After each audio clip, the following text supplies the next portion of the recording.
Alrighty, so I am very excited for this Ashikai theory because if you don't know, in my last one, I was really hoping that Ashikai was gonna make a Reed Miller one, and she said in that video that she was gonna make one, and I was like, oh my god, I'm gonna watch that, and here we are. It came out 4 days ago. I was like, obviously busy making like other videos and stuff like that, so. Yeah, I'm very excited to watch this. I really want to learn more about Reed Miller because generally I know fucking nothing except for that he was actually like he was a thief, but he was like a good thief, I guess you could say, right? That's the only thing I know because I did do like some of the world quests, like I did the one where you infiltrate the Fatui base, and that girl freaking like idolized Reed Miller and said Reed Miller like a billion times, but I learned fucking nothing about him.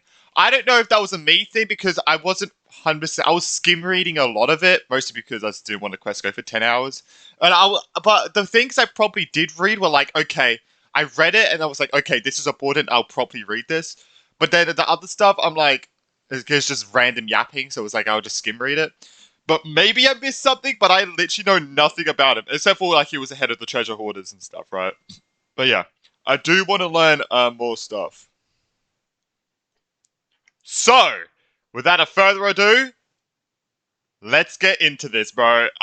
Oh yeah, it's also about the third Descender, which I'm gonna be interested about as well, obviously. Everybody's talking about this book. It's called Hymns of the Far North, and you can get it once you finish maxing out exploration on Hisi Island. The book's a real I'm not even close to that. who's who in terms of ancient Teyvat. I mean, it talks about Nibelung, the Heavenly Principles, the Shades, the First Angel, the Voyager, and the Third Descender, among Jesus, that is a lore-heavy book. Others. And let's just say it's pretty rare to get all those names in one place at the same time. But all these celebrities don't go by the names that we're familiar with. They all have names that relate to Finnish folklore. And investigating the origins of these names allows us to draw some very interesting connections. And one of those connections involves the identity. I found it very interesting. Obviously, we learned this in the last Ashika video. Oh, I learned it anyway. That like Nordcry has a huge connection to Finland and everything because obviously like Finland was. I didn't know this. I don't know history fucking at all. All I know is like the basic stuff about like World War II and stuff. Obviously, what you learn in school, but that I know nothing. But yeah, it's interesting how like Finland and Nordcry have like, Nordcry takes inspiration from Finland. Like, well, not like obviously architecture wise and stuff, but like I guess say the lore of Finland wise, like the history of Finland, which is like interesting, like how Finland used to be taken over by like controlled by Russia, but then Finland got independence. That's like what Nordcry is going through with. I was gonna say Russia, but Chesnaya / Russia, good space in Russia. So it's very interesting how there's like a lot of connections there. I didn't know that until that. I was like, found that very interesting. Of the Third Descender. Now look, I know a lot of people have already figured this out for themselves and have made posts and videos about it, so there's a pretty good chance you already know who the Third Descender is. So you probably don't really look at posts or anything, so I don't think I know. Unless I've heard something. Unless the name pops up, I'm like, oh yeah, I've heard someone say that, but other than that, I don't Hashing all the things you already know. Plus, that would be really boring of me, and I do not like boring. Besides, I'm pretty sure you guys come to this channel for deep dives into mythology and crackpot theories, and it would be very remiss of me not to give you exactly what you came for. So today, I will indeed be talking about the Third Descender's identity, but I would like to do so while also making the case that the Third Descender's identity has also been passed down throughout the ages, like one of Natlan's ancient names. And this fact alone can tell us a lot about what the Tsaritsa's true motives are and what Project Stuja really is. I want to see the Tsaritsa. Of course, we can't get all this information just— Bro, imagine if we see the Tsaritsa in Nordcry, bro. Oh my god. Imagine the Tsaritsa making an appearance in Nordcry. Jesus, I actually see that happening, by the way. Like, that is a thing I definitely see happening. Maybe at like the end of the Nordcry arc, we see a glimpse of the Tsaritsa, or we hear her speak, you know?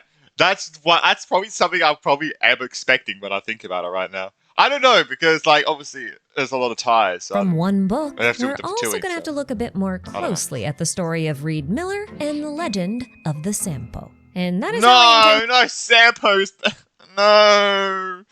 Oh no, not this to again. trick you into dipping your toes into the deep well of Finnish mythology, because in these parts, we like I swear, Ashikai's freaking edits have gotten more unhinged lately. I swear to God. learning. Whether my theories end up holding water or not, I am determined to expose you to new knowledge in some way, shape, or form, against your will if I must. And here comes a different kind of potentially new knowledge for you to acquire. You can save dollars by switching your Primo purchasing to Loot Bar. Okay, bad transition. But they are the sponsor of today's video, so let me tell you about them. Wait, Loot Bar is a third-party top-up shop where you can get in-game currency. Wow, that's crazy. I had a Loot Bar link at one point, but I just kind of gave up. Awesome, but I gave up on it. welcome our guest editor for today, fellow Lori Rain, to do a video a little bit more special than the arc. Wait, okay, there it is. I'll see where the end of it. All right, so where were we? Ah, that's right. Reed Miller, Project Stuja, and I don't like how Sampo. friggin' Well, I'm ready to Yape get just things looked at- started, oh, sorry, but Ashkai do just note looked before we begin that most of the in-game content I'm going to be referencing will come from World Quests rather than the Archon quest. Alright. So please make sure you check the spoiler warnings in the description box lest you To spoil be yourselves. honest, I think I'm done with World Quest and not cry for this patch, to be honest. So, if there's any I missed, I mean, there are definitely are some I missed. I'm done. Oh, and just to make this video a little now. bit more special, please welcome our guest editor for today, fellow lore tuber and awesome buddy of mine, Roosevelt. I have smartly given her free reign to do whatever the heck she wants, so have fun, Rosie. A link to her channel will be in the description box, so if you're not subscribed to her already, I you really should feel be. like she's Go over unhinged, there. Zach. Like, you can pause the video and go over there right now and come back. I don't people know It's okay. thumbnails. I'll wait. Holy. You done? Okay, great. Now, without further ado, let's dive right on into it, shall we? For all my Is it just gonna be edits, or is it gonna be like you were gonna hear her voice? Unless she doesn't have a voice on your videos, I'm not sure. To make sense, you kind of need to know what a Sampo is both in-game and in Finnish mythology. So let's start with the Finnish myth, since that's the Sampo's origin. The story of the Sampo is most famously found in the Finnish epic, the Kalevala. In the myth, a magic bard named Väinämöinen traveled to the northern lands of Pohjola, where he became indebted to its ruler, the witch, Louhi. She demands he repay her kindness by forging her a device that doesn't exist yet called the Sampo. She says it's a magic hand mill that's capable of creating infinite grain, gold, and salt. And she'll even let him marry her daughter if he succeeds. But Väinämöinen doesn't have the skills to forge the Sampo, so he asks the legendary blacksmith Ilmarinen to do it instead, promising him Louhi's daughter in exchange. So Ilmarinen travels to Pohjola and successfully forges the Sampo. But when he tries to get his reward, Louhi's daughter refuses to marry him, and Louhi refuses to share the Sampo's generated wealth with either him or Väinämöinen. So of course, Väinämöinen and Ilmarinen are pissed, so they team up with another hero who had also been wronged by Louhi once before, Lemminkainen, and together they conspire to steal the Sampo back. But as the three men struggle to seize the Sampo back from Louhi and her people, the Sampo flies off into the water and sinks beneath the sea where it churns salt for the rest of eternity. Because apparently none of them were able to figure out how to retrieve the Sampo from the bottom of the ocean. And that's basically the short version of the original. That's a very anticlimactic. I thought something else was going. That was a lot more anticlimactic than I thought it was we're gonna be. definitely going to come back to it later. Now, the Sampo also exists in Genshin as the Subatomic Assembling Mass Energy Patterning Orb, or SAMPO for short. This thing can essentially reconstruct matter at a subatomic level, or patterning orb, or SAMPO for short. Oh, I was gonna say, I thought that was Honkai Impact. Yeah, I did this event. This thing can essentially reconstruct matter at a subatomic level or transmute matter into raw energy, so it's both an object of creation and also potentially a weapon. This Sampo device was made thousands of years ago by Nibelung's space buddy Voyager, who in Hymns the Far North goes by the name Soidervoinen. Soidervoinen is another name for the Finnish god of vegetation and agriculture, Samsa Pellervoinen, or Samsa for short. Now you may recall that Samsa was not the one who created the Sampo. Ilmarinen the blacksmith was, so it does feel a little bit strange that Voyager is named after Samsa and is also credited with making Genshin's version of the Sampo. This isn't as arbitrary of a decision as it appears to be on the surface, since as the god of vegetation, Samsa was said to sometimes take the grain produced by the Sampo and use it to sow the land. This isn't something that's found in the Kalevala, it comes from other sources, but still. Now, Voyager's version of the Sampo was actually left in the care of the Hyperborean moon children who eventually became the Frost Moon Scions. After a celestial nail destroyed their golden city of Hyperborea, these moon children took the device with them and migrated south to nod cry on the dying Frost Moon's instructions. And they did so because they believed that one day an heir with sacred blood who could awaken and control the Sampo would be born among their number, and that sacred heir would use the Sampo to usher in a brand new golden age of prosperity for them, in Elysium like the lost Hyperborea. I guess they never got it. The Scions also believed that the sacred heir born to them would possess the purest of sacred blood, and for that reason the priesthood secretly implemented rigorous rules around marriage and labeled those rules as rituals the faithful must adhere to, although the truth behind these rituals remained a secret. This controlled marriage project was appropriately named the Sacred Heir Project. My name is Latifa Thompson-Lowe, I'm 39. I've been with Juniper for 4 months, and But there was just one problem with this project. Voyager's Sampo was missing its control module, and the knowledge required to make a replacement had been lost in Hyperborea's fall. So even if the sacred heir was born as the prophecy foretold, they wouldn't be able to interface with the Sampo at all. So the archpriestess of the time decided to seal the Sampo away for good, and discontinued the Sacred Heir Project. 13 generations later, the blessing of the Frost Moon goddess the Frost Moon Scions had come to rely on started to wane. Determined to see her people flourish, the high priestess of the time, Lovia, another name for the witch Lohi, revived the Sacred Heir Project, knowing full well that the control module was missing and that without it, there was no point in having a sacred heir. But that didn't matter to Lovia, because Lovia had a plan, and an accomplice named Rotwang. Rotwang was originally a researcher from Conria's Universitas Magistrorum who had been exiled to Devat on account of his research into the Abyss being considered far too dangerous. He eventually ended up in Snezhnaya, where he continued his research under the Bel Yisar. Rotwang, like Lovia, also wished to create a new Elysium. Only his idea of Elysium— Sorry, that was made in 1927? Damn, this looks really good for 1927. If that's actually true. Rotwang, like Lovia, also wished to create a new Elysium. Only his idea of Elysium lay in the Abyss.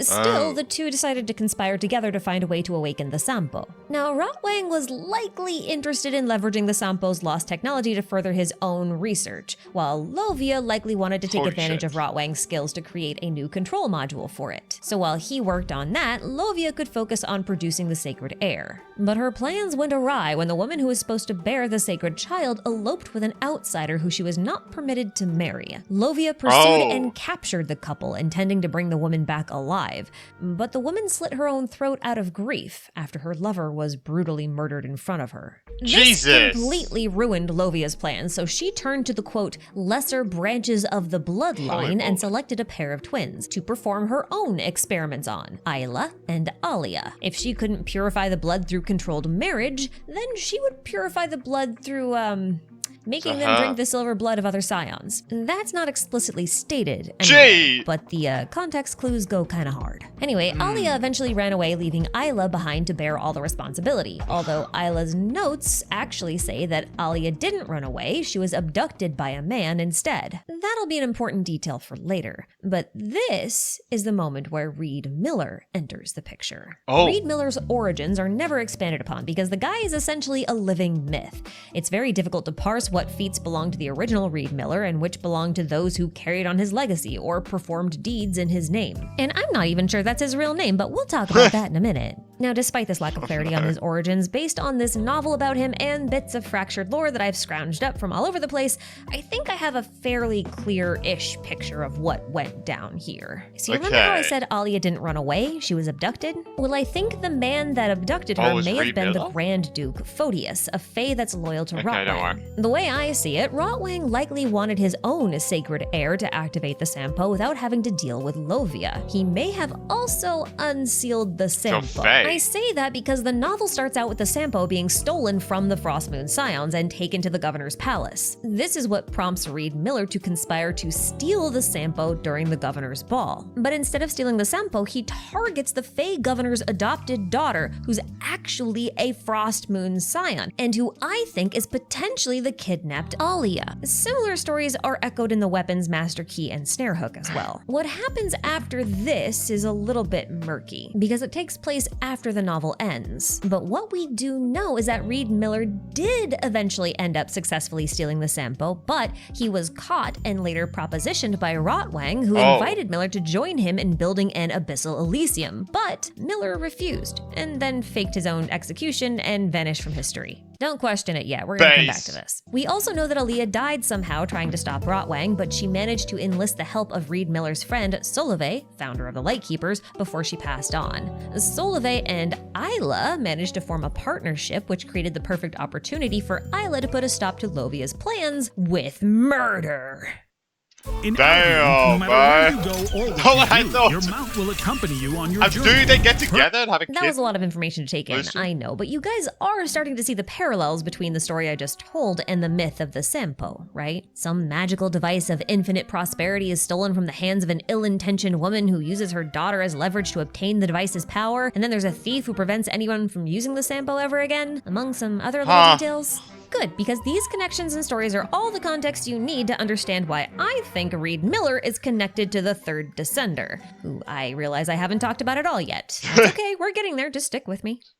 Now, I'm gonna make a Just bold said the Voyager, but that was like, no, the third. What am I talking about? I think that Reed Miller was the sacred heir of the Sampo that the Frostmoon Scions were waiting for. Now, I don't know how long it took Lovia to track down the original Frostmoon Scion mother, but I suspect it was long enough for her to give birth, because there are so many flashing red arrows pointing at Reed Miller that I'm not sure how the sacred heir could be anyone else. Take his name, for example, Reed Miller. A reed is just another name for a grass, and grains come from grasses, and the Sampo produces grain. And then we have his last name, Miller, a miller of grains. It's a grain mill. The Sampo was also a hand mill, a grain mill. And this is part of why I say Reed Miller probably wasn't his real name. It's just an alias based on the story of the Sampo. Wordplay of his name aside, I want to point out that Miller here also had his own dream of creating an Elysium, and that's what the Sacred Heir was supposed to use the Sampo for, creating an Elysium. Of course, Reed Miller's Elysium was nothing like the ones that Lovia and Rotwang wanted, because all he wanted to do was create a world without boundaries, a world based on freedom. Plus, if you think of Reed Miller as the sacred heir of the Sampo, then Rotwang's proposition to him makes sense. Rotwang may have needed Reed Miller in order to operate the Sampo. That's why he offered Reed Miller a partnership to forge a new Elysium together.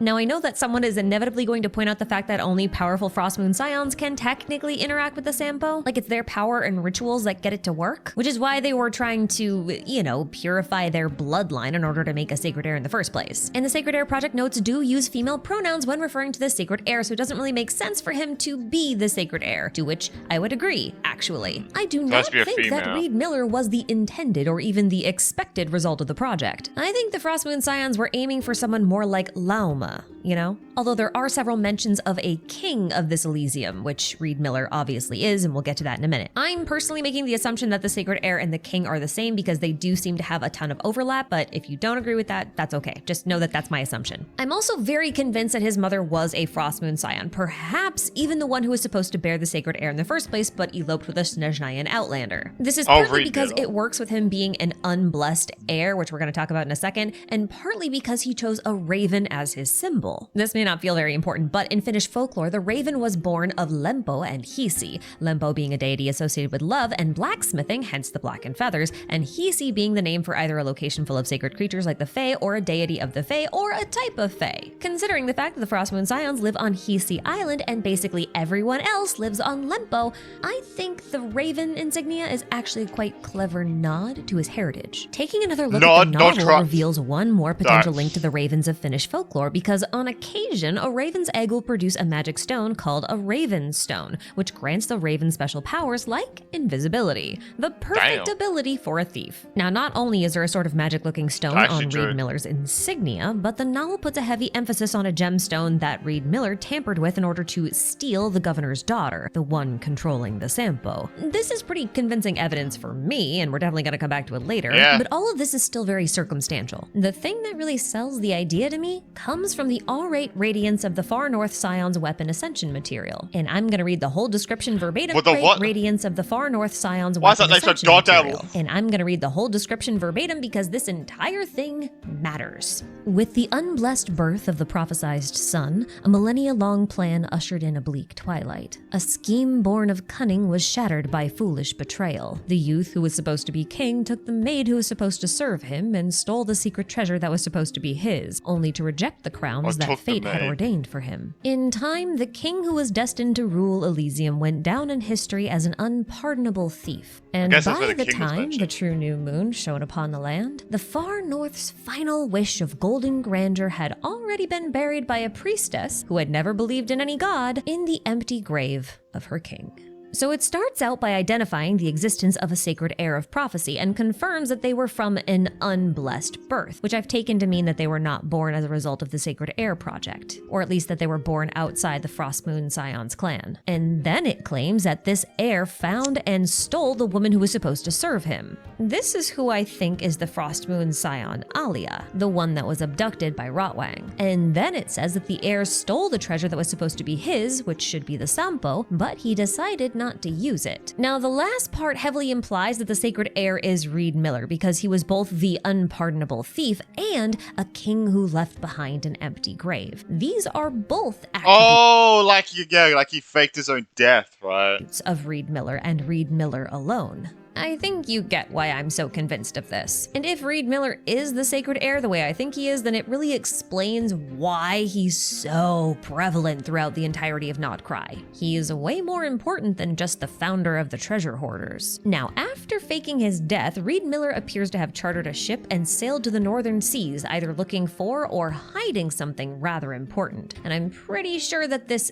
thing that he hid is the proof of cognoscenti. As of time of recording, we only have access to 3 out of the 5 proofs, but I'm pretty sure getting all 5 will somehow lead us to what's left of the Sampo. In fact, I kind of suspect that the cognoscenti might be referring to the Sampo's missing control module, because the word means specialized knowledge. Plus, it would make sense if Reed Miller wanted to hide the control module to ensure that no one would use the Sampo for evil. He could certainly have just destroyed it, but I think he may have been worried that one day the Sampo's powers might be required for Nodcry's survival, so he wanted to just leave the option open but make sure that it just wasn't easily accessible. Not to change the subject, but a thief on a ship is just a pirate, and I find that really funny, seeing how years ago I made this one video about the treasure hoarders and their connections with Kaya, and Kaya's grandpa was a pirate.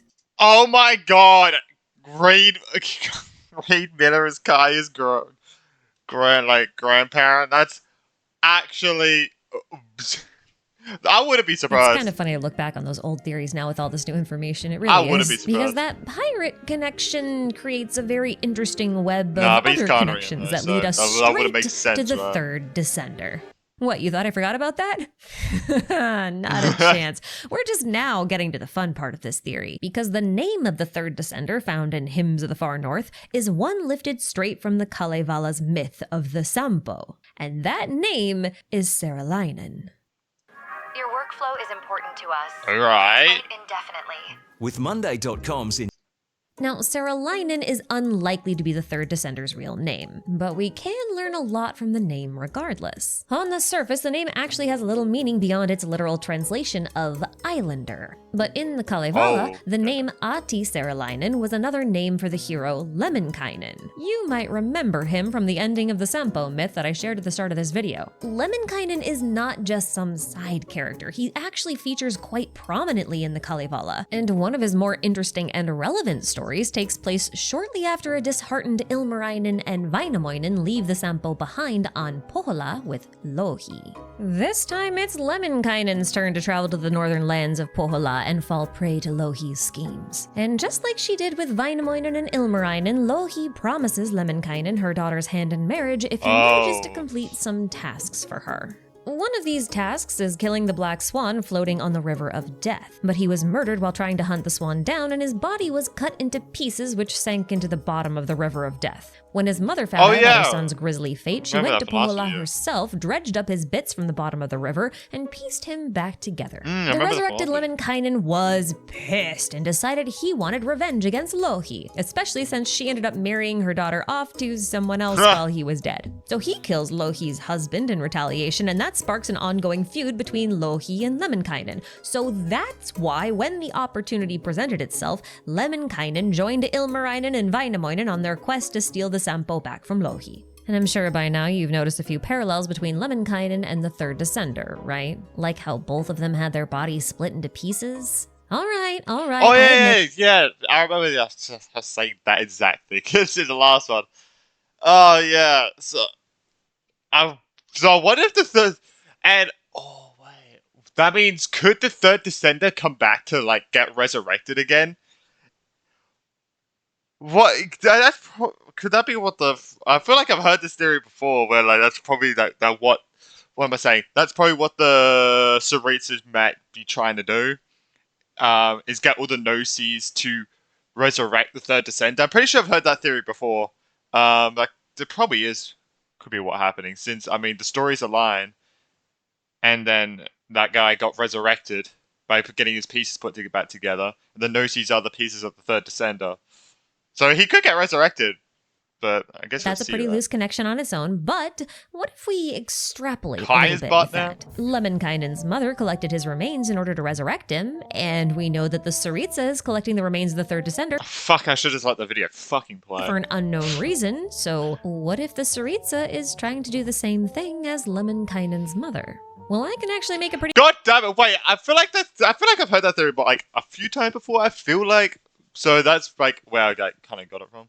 But I mean, if I just let the video play. But I want to say things, right? I want to say things. A compelling case that is exactly what the Saritsa is trying to do, so humor me for a moment. According to Hymns of the Far North, the Beliete Tsar goes by the name Pakasuko. Now, Pakasuko is another name for Dead Miraz, aka Father Frost. And Dead Miraz has a daughter... Fucking got as many names as fucking Columbina. Jesus Christ. Name for Dead Miraz, aka Father Frost. And Dead Miraz has a daughter or granddaughter by the name of Snegurochka, the Snow Maiden. Seeing as the Saritsa is the daughter of the Beliete Tsar, then she should also be Snegurochka. The name Snegurochka does not appear in Hymns of the Far North, but it does appear in Ballad of the Fjords alongside another familiar name, Ajax. Or as I'm going to call him, Aias, lest we get confused with our playable version of Ajax. Yeah. So Aias is a legendary I was just thinking, it's probably like another Ajax in the past. You're a hero of Snezhnaya, known for discovering the destroyed city of Hyperborea deep beneath the sea and having a conflict with both a giant whale and a dragon, and perhaps most importantly of all, he's known as the lover of Snegurochka, which heavily suggests that the original fucking memes. He's known as the... What is that? What the fuck? Lover of Snegurochka, which heavily suggests that the original hero Aias was the legendary... It's hard to take these videos seriously, man. It's when that's on your screen, it's real hard. Which heavily suggests that the original hero Aias was the legendary third descender. But you probably know all of this. Not only have I put this in a different video, but it's also the hot topic in the lore space right now, so I'd actually be more surprised if you didn't know about this. And I also think it's not some... Gotta be honest, I barely react to lore videos. Groundbreaking revelation that the Saritsa would want to try and resurrect her dead lover. In fact, even for those who didn't think there was a love thing involved, many people were already suspecting... Sorry, let me go... Probably know all of this. Hero Aias was the legendary third descender. But you promised that the original hero Aias, lover of Snegurochka, which heavily suggests that the original hero Aias was the legendary third descender. But you probably know all of this. Not only have I put this in a different video, but it's also the hot topic in the lore space right now, so I'd actually be more surprised if you didn't know about this. And I also think it's not some groundbreaking revelation that the Saritsa would want to try and resurrect her dead lover. In fact, even for those who didn't think there was a love thing involved, many people were already suspecting that the Saritsa wanted to resurrect the third descender anyway by collecting all of the Gnosis. So why am I telling you things that you probably already know or have been theorizing about for a long time? Well, just in case. Here's the thing. Ias's story something else mirrors is gonna happen. Lemminkainen's, which makes sense because the two share the epithet of Saralainen. But Lemminkainen's story is also very reminiscent of Reed Miller's story, especially when it comes to the Sampo. And stranger still, all three stories have elements in common with Child's story, and Child shares a name with Ias. This is actually the reason why I'm using the pronunciation of Ias for the third descender and not Ajax. I thought it might be less confusing that way.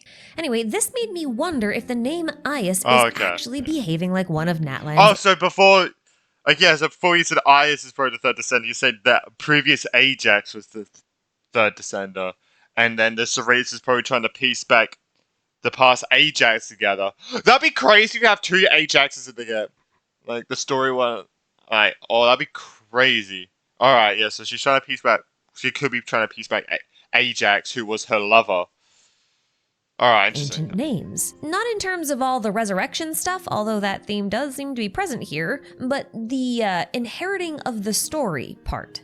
Like ancient name bearers in Natlan all seem to share a similar life story or fate. These were never exactly the same, but there were always some core elements that would carry over from bearer to bearer. And I think that's what's going on here with the third descender. All of these inheritors of the third descender's ancient name have some really interesting commonalities. Like how Reed Miller, Ias, and Child are all involved with projects to remake the world. Reed Miller with the Sampo, Child with the Fatui, and Ias because they're a descender and that seems commonalities. Like how Reed Miller, Ias, and Child are all involved with projects to remake the world. Reed Miller with the Sampo, Child with the Fatui, and Ias because they're a descender and that seems to be what descenders do. There's also a recurring theme of whales, two of which are star swallowing. Reed Miller hid one of the proof of cognoscenties inside of a giant mechanical whale that you have to feed star fruit into, and Child fought a whale that literally swallows stars. And all three of these guys are allegedly of noble birth or of noble character.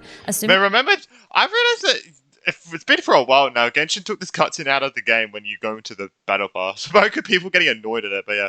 And all three of these guys are allegedly of noble birth or of noble character. Assuming the third or fourth descenders are alike, then they should both share noble origins as the statues of Seven state. Meanwhile, Reed Miller was supposed to be a king, and Child, well, the code name of Child literally means one born of noble birth. And Reed Miller and Child both joined criminal organizations, with the former being labeled as a thief, and it's quite possible that Ias was also supposed to retrieve or steal something from the Abyss on behalf of Pakasuko, although that's mostly vibes and not actually confirmed. Plus, the secret heir that I accuse Reed Miller of being was supposed to be able to, quote, command the pure, unaltered elemental forces at will, so perhaps that's a reference to wielding all 7 elements at once like the Traveler can. And ultimately, they were supposed to attain fusion with the world, which also seems to be what a Descender is supposed to do, eventually. And in addition to all of the above, all 3 ancient Descender name-bearers have deep connections to a fair maiden of the north. Reed Miller to his Frostmoon Scion priestess, and Ias and Child to the Saritsa. And this relationship is frequently romantic, which is really funny to me because in the Kalevala, Lemminkainen, which remember is the inspiration for the third descender, is the son of Lempo, and Lempo was a deity that's associated with love, especially the negative or destructive aspects of love. And that's one of the reasons why Lemminkainen is sometimes referred to as Loverboy. It's also a pretty close literal. My god, and that is just fucking Child, isn't it? Fucking hell. Like, hey there, girly, hold still. Translation too, I think. Are there more parallels? Yes. But I would like to pause and draw your attention to another potential Ias that no one seems to have noticed yet. So you remember how Lemminkainen had to retrieve a special swan in order to win the hand of Lohi's daughter, right? That was a pretty important part of the story because that was how he died. And it was this part of the story with the swan that reminded me of the opera Parzival, because in that story, Parzival's son, Lohengrin, rowed a boat pulled by swans in order to rescue a damsel in distress who he later marries, and who he, of course, has a tragic ending with. The fair maiden tragic ending thing seems to be a recurring theme as well. But this set off alarm bells in my head because even though this is a very loose connection, Parsifal is a named character who sure looks a lot like Child. And I've already made a whole video back in 3.5 linking Child I thought that was at first I thought that was the back supposed to be like a silhouette picture of it. I was like, wait, no, that's just fucking something in Genshin. Child. And I've already made a whole That picture video back in before, yeah. 3.5 linking Child to Parsifal, so things are already looking pretty sus, but they're about to get a whole lot sussier because Lemminkainen is typically described as having wavy red hair, just like Parsifal and just like Child. Now, do you described as having wavy red hair, just like Parsifal and just like Child? Now, do you think it's a coincidence that Reed Miller also disguises himself as a red-haired footman in his novel in light of this? Because I sure don't. And Parsifal was also a criminal. He became a phantom thief just like Reed Miller. And just like Reed Miller and Child and Lemminkainen and the third descender, Parsifal also courted a fair maiden, a blue-eyed spear witch. But let's not forget that both Parsifal and Reed Miller eventually ended up as seafarers or pirates. And that also seems to be where they both met their end, just like how Lemminkainen met his first end at the bottom of the River of Death. In other words, these guys all die in water, although I will argue that in some cases, water is also the abyss. I say that because Lemminkainen died in the River of Death, which is obviously water, but it's also, you know, the River of Death. And that River of Death is located in the frozen northern lands of Pohjola. And Pohjola is what the hymns of the far north call the abyss within the boundaries of Snezhnaya. Now, this is probably because in the Kalevala, Pohjola was either the realm of the dead or a land that shared a border with the realm of the dead, which is, again, why the River of Death was there. So to me, the abyss is synonymous with the realm of the dead, or at least with dying, and also with water. So when Child fell into the cracks of the abyss and stayed down there for several months only to come back to the surface very different, you could say he fell into a river of death and was reborn. And that fits with Hymns of the Far North's claim that the third descender died as a result of opening Pohjola's gates, or rather, opening the gates of the abyss. And if you think I'm being a little silly about equating the abyss to water, don't be too sure. We already know that Natlan's Night Kingdom is considered call it a like sort the of Black watery Tide. underworld. And in fact, watery underworlds are far more common mythologically than fiery brimstone ones. Plus, in the Nartzenkreuz questline, you can find this note from Renee, which reads, Io Io Pon, that which lies beneath the great sea. The purpose of this line in the ritual scripture is to forsake the self and sink into the abyss, and in the abyss, to welcome rebirth as a holy infant. Renee is drawing a direct comparison between the Great Sea and the Abyss in this text. And I think this is really important because Renee was trying to make himself into an artificial descender. This text also reveals some of Renee's thoughts and opinions of how the whole descender process works. And I think it's pretty enlightening in context because he seems to be suggesting that sinking beneath the abyss and harnessing its power can make you a descender-like being, or as Renee puts it, one who can rival the will of a world. So there's something about using the abyss as a source of transformation, which may include the death of the self, and once that's been done, that descender-like being could challenge the current order of the world, or in this case, the heavenly principles. With that in mind, given how both the Abyss Twin and the fourth descender, aka the Traveler, can absorb infinite amounts of abyssal energy into themselves, we could probably assume that I've heard that's gonna come at the cost of it at one point, you know? Like, something's gonna happen with all the abyss that he's like absorbing. Like it has to go somewhere, right? Like it can't just evaporate or disappear in his body. So I feel like he's gonna maybe lose control at one point. Like he's gonna lose control of the abyss inside of him that he's been absorbing, and then like people are gonna have to try and like stop him. That'd be really cool. That'd be a really cool plot point. That he gets like corrupted and he loses control. That'd be really cool. But I'm thinking like maybe there's like. The Sarita maybe could have also fell into the abyss, but I don't know. Can absorb infinite amounts of abyssal energy into themselves, cool, we could probably assume that Aias had that same ability. So it's not so much that they died because they went into the abyss and opened the gates, but because they were punished by the heavenly principles for doing so. Their body was split into 7 pieces, these gnosis. And that got me wondering if the gnosis are actually considered cursed because of their potential ability to control or attract abyssal power. If so, then that would explain why the heavenly principles is called the Lord of the 7 Calamities in Hymns of the Far North, because they made the 7 gnosis, and the 7 gnosis attract calamities, because abyss. And if the Tsaritsa is gathering the gnosis in order to resurrect the third descender so that they can challenge the heavenly principles, then I think it's time we talk about Project Stuja. So Project yeah, Stuja has only been mentioned once in Yeah, passing Arlecchino. by Arlecchino. She didn't reveal many details about it, just that it's a very important part of the Tsaritsa's plan, but we can still make a few assumptions about it based on the name and the things that are involved. So the name Stuja just means cold in Russian. It's not a shocking name. The Tsaritsa is the Cryo Archon after all, Yeah, so this I feels got it, pretty predictable. Oh, that'd be And something we cooler know than she's that. gathering the Gnosis so that Makes she can sense. challenge the heavenly principles, but I don't think she's interested in just having a change in leadership. I think she wants to make a whole new world, because both Piero and the Tsaritsa talk about burning away the old world, which implies that they intend to make a new one. But for a new world to be made, You would the think old so, one you has to be hope so. destroyed, and since she's the Cryo Archon, I think this points to Project Stuja as being some kind of manufactured apocalypse of the Ice Age variety. But I don't think things end there, because I think Project Stuja is just phase 1 in an I attempt feel like the cutscenes for fighting the because we're probably gonna fight the Tsaritsa, right? When we go to Shesnaya. I feel like the cutscenes are when she gets all the Gnosis, because I mean, she still doesn't have the Pyro one, right? She still needs to get the Pyro one. But I feel like the freaking cutscenes of her probably like combining the Gnosis and stuff and her unleashing her power is gonna be crazy.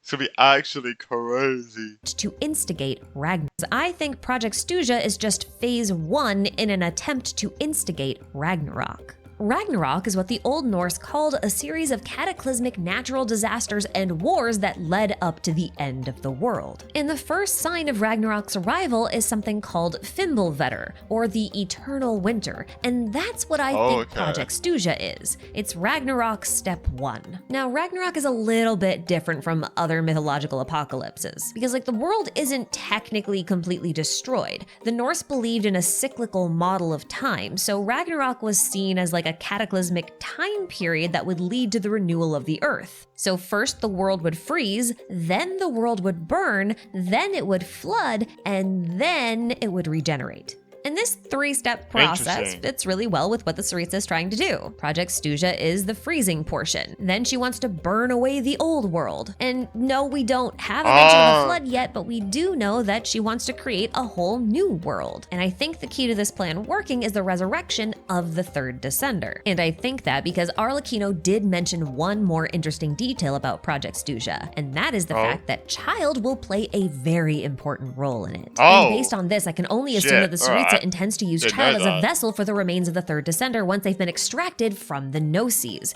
This Project Stuja will freeze to that. Oh my god! Wait, that'd be crazy! Bro, Child will be used as a vessel for the third descender? Wait. And and that might be why... Wait.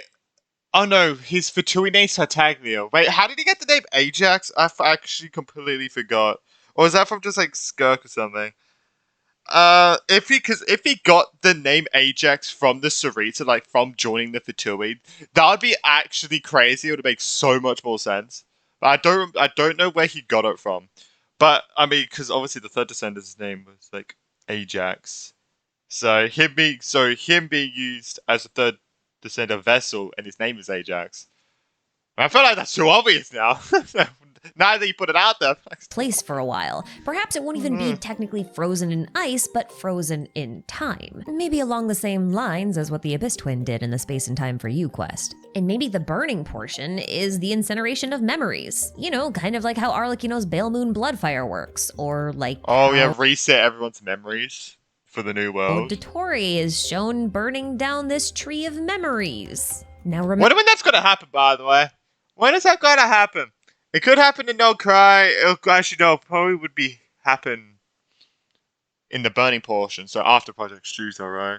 But the devs said that does happen, right? So I think Project Stuza actually happens. It will actually happen if that is supposed to be the second part of Remember, I started off this theory talking about Reed Miller and the Legend of the Sampo. And I did it for a good reason, because I think that the story story going to happen 5 years from now as well. Reed Miller is basically a preview of Project Stuja. I think that once he's made into a proper vessel of the third descender, Child will possess the attributes necessary to become the noble sacred heir who can use the Sampo to create an Elysium, specifically the Tsaritsa's Elysium, which in this case is a brand new world. I just realized I just realized if this actually happens and Child actually is used as the vessel for the third descender, Child is literally gonna go from the lowest rank to the strongest in an instant.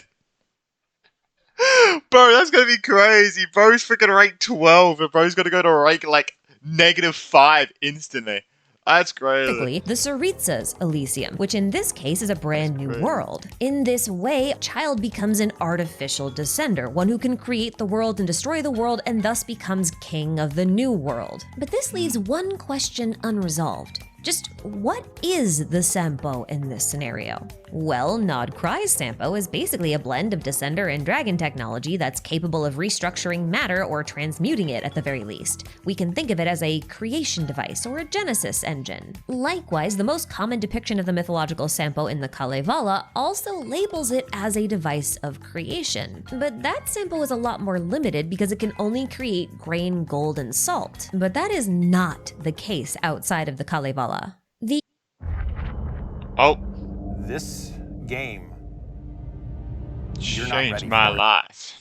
The issue with using the Kalevala as our only source of Finnish folklore is that the Kalevala was written by a single man, Elias Lonrod, and he took a lot of artistic liberties when compiling this collection of runic songs into one linear narrative. And when you start investigating and looking beyond the Kalevala, you'll start to see that the Sampo's original form isn't as simple as just a hand mill that makes infinite gold and grain. Because the Sampo is another name for the pillar of the world, and I mean that quite literally. In some of the oldest sources, the Sampo was something like the world's axis. It was a giant pillar that would connect the depths of the earth to the dome I definitely didn't get that because she showed it on screen.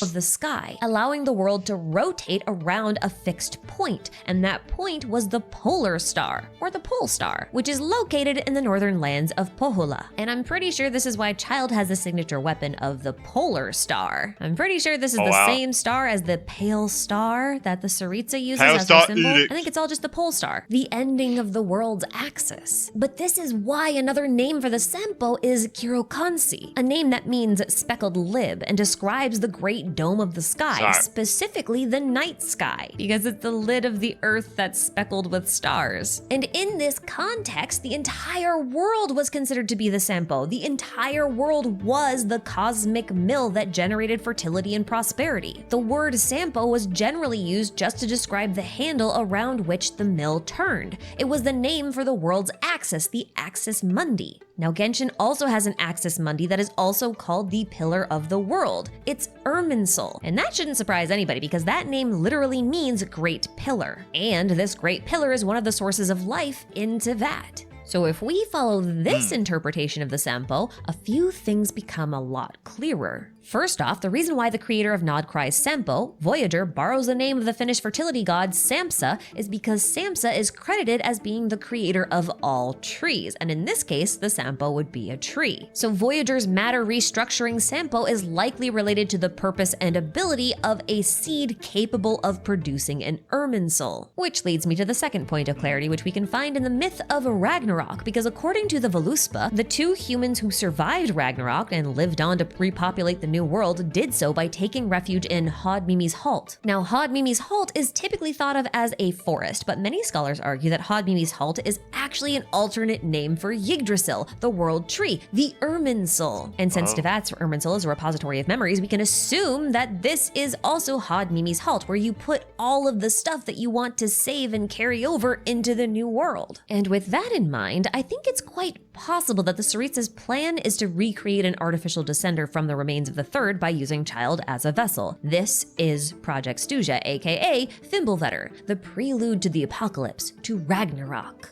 And following Child becoming Descender number 3.5, he will become the new noble sacred I'm guessing, would he know about this? Has he accepted it? That's the question. Or does he not know about this and the Tsaritsa's going to completely blindside him? I'm curious. I'm really curious if he knows about the plan or not. I feel like he doesn't. Following child becoming descender Maybe number it does. 3.5, he will become the new noble sacred heir capable of interfacing He'll probably with a accept it as Sampo, well. aka Anyway. a world tree, or the seed of a world tree. Now, based on previously mentioned dialogue, I assume that the next step is to burn away the old world, or burn down the current Irminsul, or burn down the unwanted memories. Then you plant the So seed cool. of the new Irminsul in its remains, or you use some sort of Sampo matter restructuring device to take the old material and recombine it into something new. In this way, the Sampo becomes a seed that will initiate Genesis and recreate the world at the hands of the Descender in charge. And in light of that, Jesus. I can't help but wonder if this Sampo Seed Genesis object isn't the Genesis Pearl from the Battle Pass. Because a Pearl of Genesis sounds a bit like a That pearl stone of that- creation, and a Right. Raven Stone is a magic stone born from an egg, and eggs are objects of That one? creation, of birth. And in Finnish mythology, the world, and especially the sky, was born from the shattering of an egg, which is why the Raven Stone and the egg of the worldly creation are things that are often associated with each other. So if we think of the Genesis Pearl as a Raven Stone, and the Raven Stone is something like the Sempo or related to I'll be it, honest, my and head is starting Reed to Miller hurt. is associated with ravens and thus the Raven Stone, and also is an allegory for the third Descender, then Hold up. ravens and thus Look, like that looks like the fucking Raiden Shogun place. The summer place at E. I forgot the name of it. But where she goes, where she took the traveler twice. That symbol looks like the ground. us the Raven Stone, and also is an allegory for the third Descender, then I think we can probably guess at the identity of the two heirs from the Battle Pass now, can't we? I could keep going for a long, long time, but I think we'll leave it there. So thank you all for watching. Don't forget to drop by Christ. Roosevelt's I have- channel. There's a link below, and we'll catch you all in the next video. Bye-bye! I only saw that once. I thought it was before. Yeah, how good's school holiday? Wait, what? Wait, Good. I'm confused. The video's only a fucking 3/4 done. What happens to the rest of it? How good's that? Oh my god, we got a Big done. code. Nailed it. Oh my god. This is my 10-minute souffle recipe. 10 minutes. You're still here. Challenge accepted. Apply for a home loan in 10 minutes. Plus, earn up to 300,000 Qantas points with a Digi home loan. What, you're still here? What is happening? By the way, I do want to say, because I was going to wait for this until the end of the video, but I don't want to forget. I think it's crazy cool and crazy well done by the devs of this game, by the story writers and like everyone involved in like the making of Genshin and still the making of Genshin. How they've like incorporated so many different cultures and so many different like stories and so many different like religions and so many different histories, like real histories of places into one game, and it flows so well. That is such, I feel like, would be such a difficult thing to do. And it's just so fucking well done. It's ridiculous. I just want to say that. And yes, I'm still here. But yeah, I did want to say that. Well, I'm not really sure what you want me to say. I mean, this theory is technically over. We already got to the part where Child is a vessel. So for why the did I third see Descender, Wonder on and- like the I mean, freaking that's what you Bloom came here tree? for, right? When I was So you looking at felt the like video. something was missing from this theory, huh?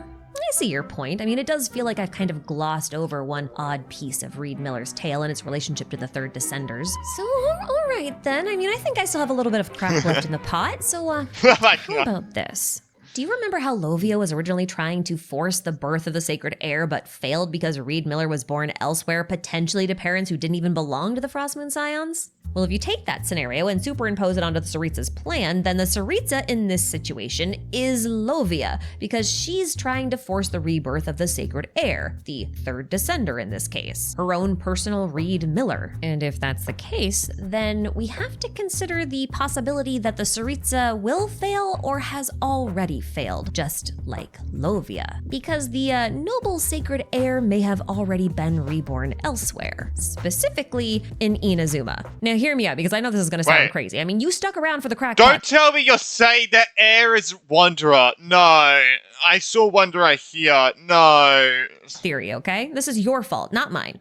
So a few months ago, I read a few theories about how Wanderer might be a reincarnation of the third Descender, and to say I was skeptical would be an understatement. But I must admit, not only were those theories really fun to read, but they had a lot of very compelling evidence, so the idea just kind of stuck with me. Not because I subscribed to it, but because it was really memorable. But after I finished writing this theory, I realized that Wanderer actually meets most, if not all, of the third Descender criteria that I laid out in this video. None of which... I mean, Scaramouche was like Fatui Harbinger at one point, so maybe they're gonna use him as a vessel since he is a puppet as well. Oh, and maybe that was Dottoro's plan before to see if he could become a vessel. Wait, maybe that was Dottoro's plan with what happened to Meru, like him becoming a god, human created god and everything. Maybe that was literally just a test to see if you could become a vessel for the third Descender. So, like, they'll test if he could become a vessel of one Gnosis. Can he become a vessel of every Gnosis? Oh my god, that could actually be crazy if that was like Dottoro's plan that entire time before. Well, the Sarita's plan for Dottoro to do that. Was in any of those other theories. The full list would take far too long to go over, so consider this incomplete cherry-picked list. Wanderer has noble origins since he's the creation of a god. And much like the Traveler who is a Descender, he I really hope Ashokai doesn't say that. Let me say what I said. Actually, it'd be cool. Very resistant, if not impervious to abyssal influence, which is part of the reason why Piero used to send him on abyss expeditions. In fact, he's even compatible with forbidden knowledge, which is also known as divine knowledge. He's also been through the cycle of death and... Do we know that? I mean, bro didn't even get one piece. I think one thing, by the way, I'm going a bit of a tangent here. I think one thing that will always be cool, like I would always think would be cool for like these games to do, where there's like one like storyline, is to show us what could have happened. You know, like show us like a cutscene on YouTube or something of like the Summary Act 5. What could have happened if Scaramouche got the divine knowledge or something like that, you know? And because I really wanted to see what could have happened if Scaramouche actually got the divine knowledge capsules and actually was able to use it, and the Traveler, Nihil, and that would have lost, you know? I think it would be cool to see what would have happened to that as a whole. And I think that'd be cool for every plot point in the story. What would have happened if the Traveler lost? Like, just show us. I really want that to happen, man. I really want them to actually show us, because I think that'd be so cool to see. Like, oh my god, that's what could have happened if he didn't win. Holy shit, that would be crazy, you know? I don't know. Just a small nitpick that I really wish could happen in like every game. Which is part of the reason why Piero used to send him on abyss expeditions. In fact, he's even compatible with forbidden knowledge, which is also known as divine knowledge. He's also been through the cycle of death and rebirth, potentially several times, depending on how you look at things. And his latest name, Wanderer, matches thematically with the other Descenders' pseudonyms, Traveler and Voyager. Wanderer was also born on an island, which makes him an islander, which matches with the third Descender's name of Saralainen. And while he might not fight a whale, he does confront a dragon, much like Aias did, and he even makes a friend out of them. And also, that dragon was targeting stars, just like the star-swallowing whale of Reed Miller and the star-swallowing I'm sorry, I don't know what else to say at this point. It makes sense. And although it was just in his boss form, Wanderer does appear to be able to wield all 7 elements, just like the Traveler. Well, it's only 7 if you include this ground-pound move that matches Ether and Lumine's Geoburst as a representation of the Geo element. It's a little suspicious. I was gonna say, don't really see. Additionally, Wanderer can directly interface with Irminsul, which I've argued is a type of Sampo. And despite being a mechanical construction and the prototype for the show, very few people can, right? I feel like very few people can interfere with Irminsul. Like the Hetson Circle members can, or at least a few of them can, stuff like that. So you have to have some sort of power, I feel like, or some sort of will of the world to be able to access who it. required programming and instructions, Wanderer woke up fully sentient, as if he already possessed a complete soul. And just like Lemminkainen, Wanderer was pieced together by his mother, who may or may not have been trying to reconstruct her dead sister, or at least she was trying to create a puppet in her own image in order to cope with the grief. And it's also suspicious that Wanderer's constellation is called Peregrinus, which means Outlander or Traveler. And that same constellation is of his humanoid self. And this is a treatment reserved only for the Traveler and gods who have possessed a gnosis.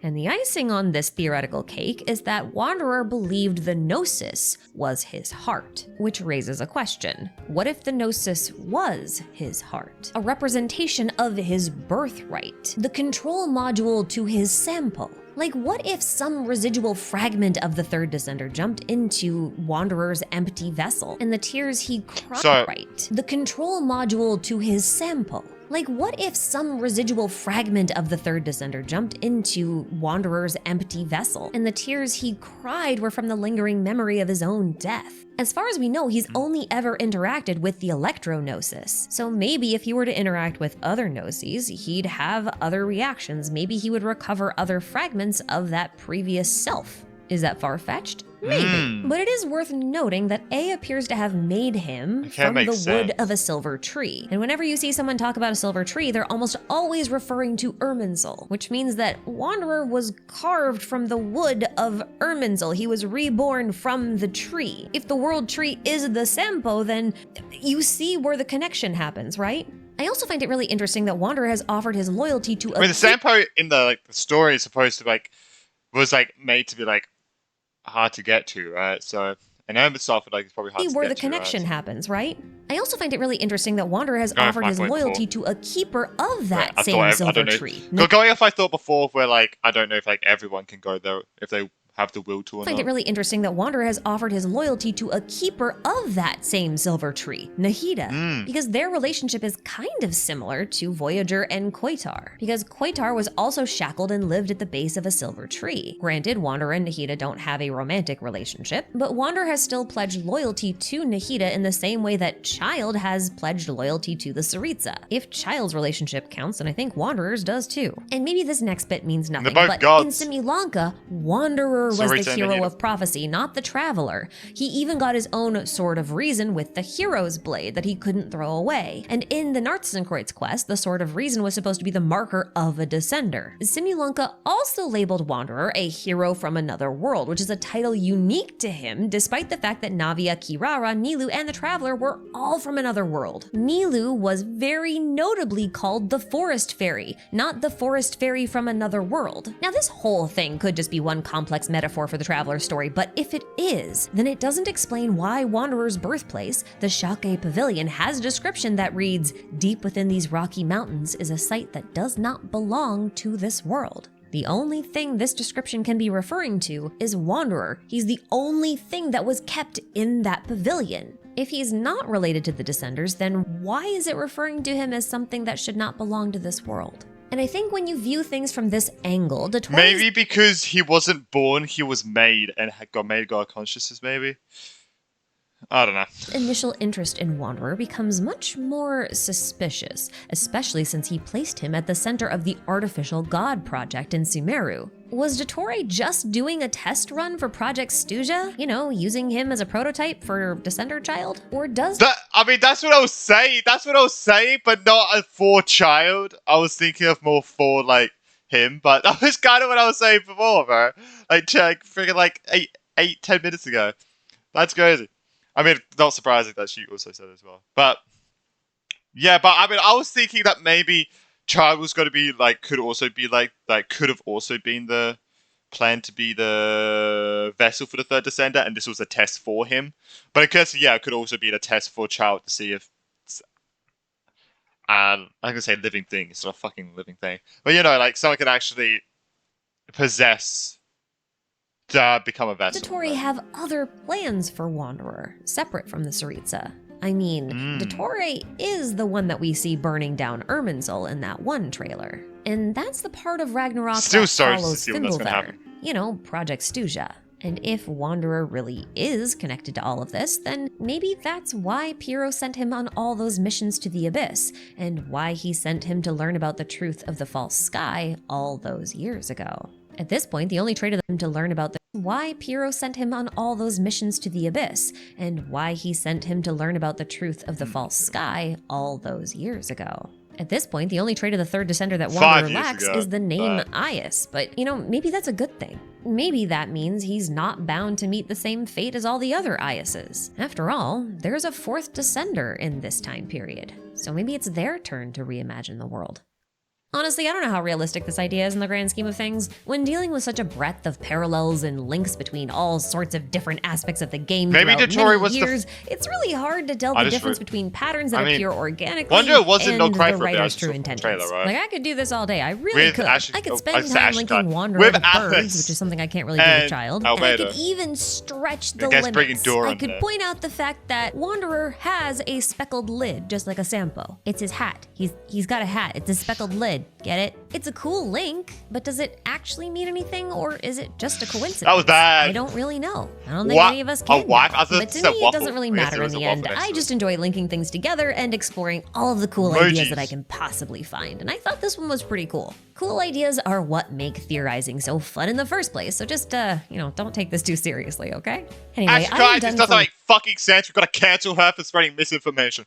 real this time. I really hope that you enjoyed this interesting twist on an idea no. that many people have been bouncing around lately. I had a ton of fun writing this theory and reading about Finnish mythology, and I like sharing the fun. Interesting, I wanna say a definitely the quick thanks to all connections. my Like channel from the last video, I did not know there were so many connections. That was written between No Cry and Finnish mythology and Finnish history as a whole. members for putting up with my nonsense and being very patient with me. Another very special thanks to Roosevelt for stepping in and helping me edit this on such short notice. And if you enjoyed her work, you should totally go and subscribe to her channel. There's a link in the description. Okay, I think I gotta wrap this up and move on to the next thing. So thanks again for watching, guys. I'll see you in the next one. Take care of yourselves out there. Bye-bye. Bye.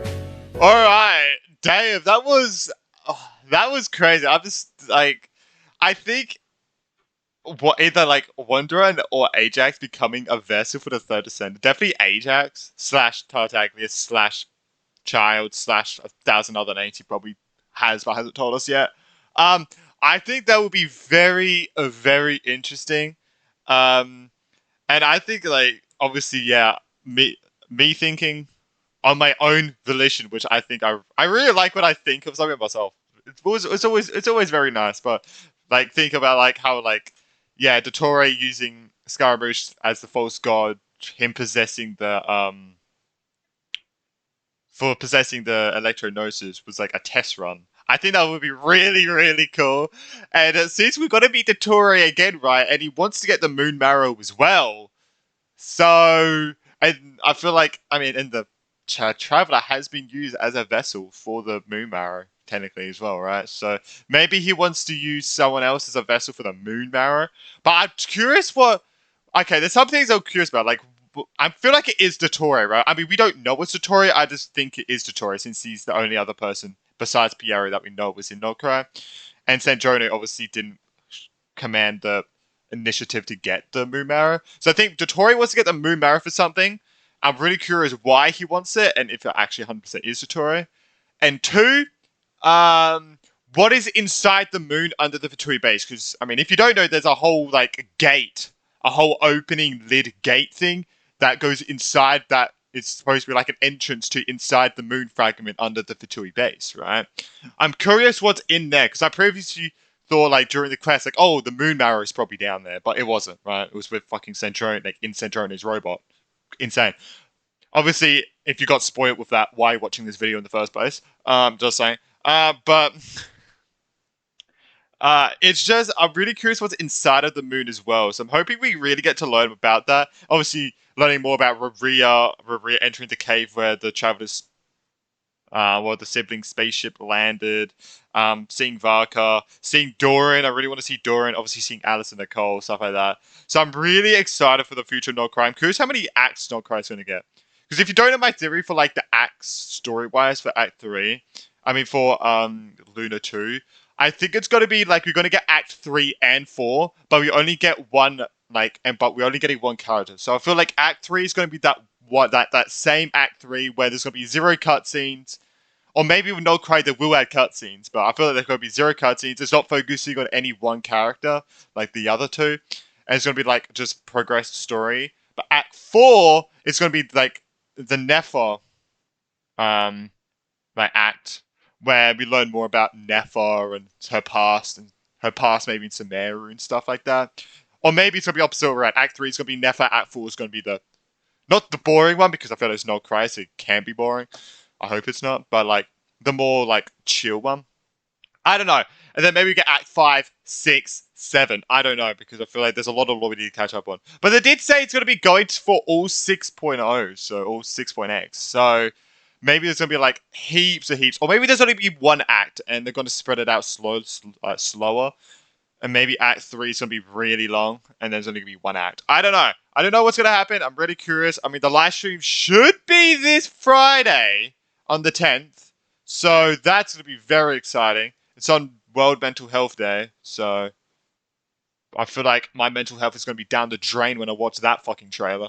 But yeah, I mean, my mental right now is fucked. I ain't gonna freak up on this video. So yeah. Anyway, I was going on a tangent here. If I ever enjoy, let me know what you think is going to happen in the story. Obviously, no spoilers for things I haven't done, and obviously no leaks. We don't like leaks here. But yeah, guess we'll see everyone in the next one. Peace.